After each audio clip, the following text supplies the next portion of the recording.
con esta hermosa celebración del Domingo de Ramos, estamos iniciando la semana más importante para nosotros los cristianos, que la llamamos Semana Santa. Para muchos, ¿sí?, será solamente una semana para hacer turismo, aquellos que pueden, ¿no? Pero para nosotros los cristianos, que tratamos con nuestras debilidades y miserias, ¿no?, de seguir un camino de fe, sabemos que es una semana consagrada. De hecho, eso significa la palabra santo, ¿no? Es la idea. Es una semana consagrada a Dios, una semana que se la dedicamos a Él. ¿Y por qué es una semana que le dedicamos a Él? Precisamente porque celebramos los misterios de nuestra salvación, los misterios que cambiaron para siempre nuestra existencia, la historia de la humanidad, nuestra vida concreta. Y en esta semana tratamos no solamente de volver la mirada a Jesús, sino también de ver cómo estamos viviendo nosotros, porque la Semana Santa nos atraviesa de tal manera que tiene que ser de alguna forma el reflejo de nuestra vida, lo que nosotros queremos vivir. Y entonces esta celebración de hoy recuerda el día en el cual Jesús entró en Jerusalén, esa última semana de vida de Él acá en la tierra, antes de entregar su vida, ¿no?, y de resucitar. Esa última semana allí en Jerusalén. Y entonces dice el Evangelio que Jesús entró montado en un asno, recordando una imagen profética del Antiguo Testamento, ¿no? Y que la gente lo recibía con gran alegría. ¿Vieron el Evangelio que leímos al principio, acá adelante? La gente dice, tiraba los mantos para que Jesús pasara. Y decía eso que vamos a decir dentro de un rato cuando cantemos el santo, Hosana, bendito el que viene en nombre del Señor, agitando ramos. Por eso en este día se bendicen los ramos de olivo. Bueno, el olivo es una planta característica de aquella zona, ¿no? Una de las. Entonces, en recuerdo de aquel momento, de alguna manera nosotros también queremos recibir en nuestra vida a Jesús, ese Jesús que entró en Jerusalén, lo queremos recibir acá y ahora, y es por eso que recreamos esa escena, ¿no? Agitando ramos, recibiéndolo a Él. Pero después nos encontramos dentro de la misa con algo que nos puede llamar la atención. La celebración comienza de una manera muy alegre, cantando arriba nuestros ramos, y de repente leemos la pasión del Señor. Podríamos decir un bajón, ¿no? Venimos recontra contentos por la entrada de Jesús y de repente las lecturas nos invitan a recordar la muerte de Jesús, que vamos a conmemorar el viernes que viene también. Vamos a volver a leer la pasión, otro de los evangelistas, pero la pasión en fin, ¿no? ¿Y por qué se da esto que parece tan contradictorio, ¿no? Por un lado ese momento de alegría de la venida del Señor y después la pasión. La liturgia nos quiere mostrar que la pasión del Señor, que la Semana Santa, repito lo que dije al principio, tiene que ver con nuestra vida concreta, con la vida de cristiano.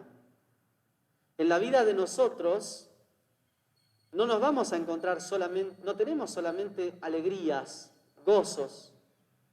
También en la vida de cada uno de nosotros hay cruces, dolores, momentos de prueba, ¿cierto? ¿No es así? Bueno, Jesús quiso ser uno de nosotros y para ser uno de nosotros vivió como nosotros. No solamente, repito, pasó momentos de alegría, sino también quiso pasar momentos de prueba y de dolor, momentos de cruz.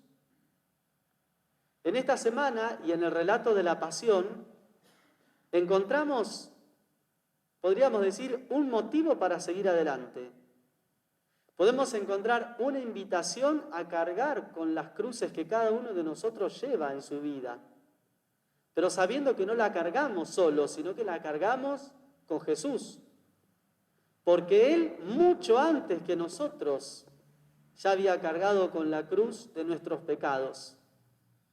Y de esta manera, cada vez que nos enfrentamos a un momento de prueba y de dolor, podemos mirar la cruz y reconocer a alguien que verdaderamente nos ama, de tal manera que quiso sufrir también por nosotros y por nuestra salvación. La primera lectura es uno de los relatos que se conocen como del siervo sufriente, del Antiguo Testamento, ¿no? Que los cristianos siempre vimos como un reflejo o un anticipo o una profecía del sufrimiento que Jesús iba a padecer. Y termina la lectura de hoy diciendo, habla de una persona que se enfrenta a diversas pruebas, dolores, ¿no? Y dice, pero yo endurecí mi cara como un pedernal porque el Señor está conmigo. Fíjense qué fuerte esa convicción, ¿no? Frente a los momentos de dolor, de prueba, ¿qué tenemos que hacer? Por supuesto que no es fácil, pero fortalecidos con la gracia, con la presencia de Dios, sabiendo que Él está con nosotros, que camina con nosotros y que ha sufrido antes que nosotros el peso de la cruz, podemos enfrentar cualquier situación. Podemos sacar pecho, como diríamos, ¿no? Y entonces seguir adelante. La cruz en la vida del cristiano, en la vida de toda persona, es una realidad.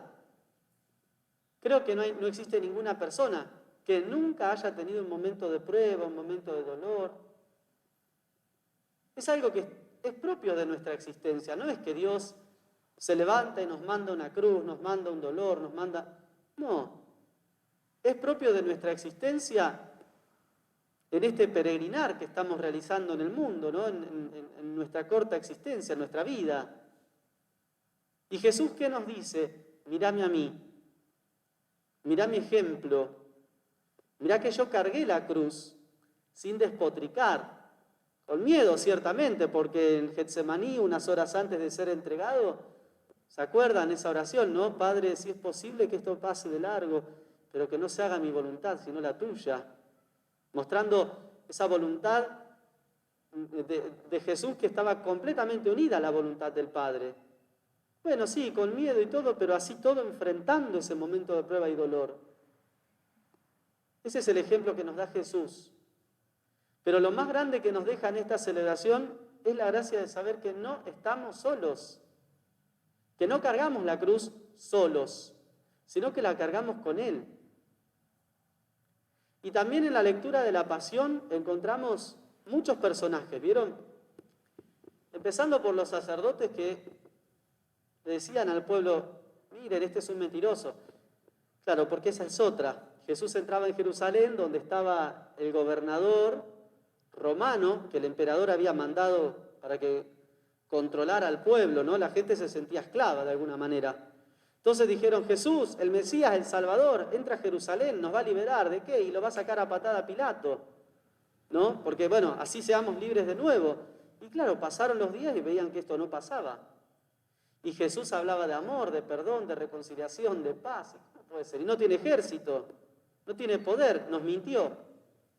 Entonces aparecen ahí esos sacerdotes que dicen a la gente, ¿vieron cómo los engañó? Pidan su crucifixión, utilizando la decepción que la gente sentía para salirse con la suya. Bueno, aparecen los sacerdotes que piden la crucifixión, aparece Pilato que se lava las manos, aparece Barrabás, aparecen muchas personas. Y entonces sería lindo que en el inicio de esta Semana Santa nosotros pensemos, ¿como cuál de todas esas personas quiero ser? En Marcos no aparece la Virgen, pero sabemos también que aparece, ¿no? Aparecen las mujeres que lloran por Jesús, aparece la Verónica que enjuga su rostro. ¿Como cuál de todas esas personas quiero ser? ¿Como los que se lavan las manos frente a los demás? Cuando los demás están sufriendo, Pilato. Como los que viven, quizá no gritando crucifícalo, crucifícalo, pero sí viven gritando los defectos y los pecados de los demás, criticando, los sacerdotes. Como los que están al pie del cañón, consolando a las personas que sufren, enjugando su rostro, estando al pie de la cruz. Entonces, preguntémonos sinceramente, ¿como cuál de todos esos soy yo hoy? ¿Y como cuál quiero ser? Y a la vez que le pedimos a Jesús que nos ayude siempre a cargar la cruz y a seguir sus pasos, siguiendo su ejemplo, también pidámosle que transforme nuestro corazón. Que ninguno de nosotros termine esta Semana Santa que hoy estamos empezando de la misma manera que estamos hoy. Que nuestro corazón se transforme de tal manera que el Señor empiece a hacer posible en nosotros que seamos no tanto Pilato, no tanto el sacerdote, sino más la Verónica, más el Cirineo, más María, estando al pie de la cruz de los demás y estando siempre a disposición de aquellos que más sufren.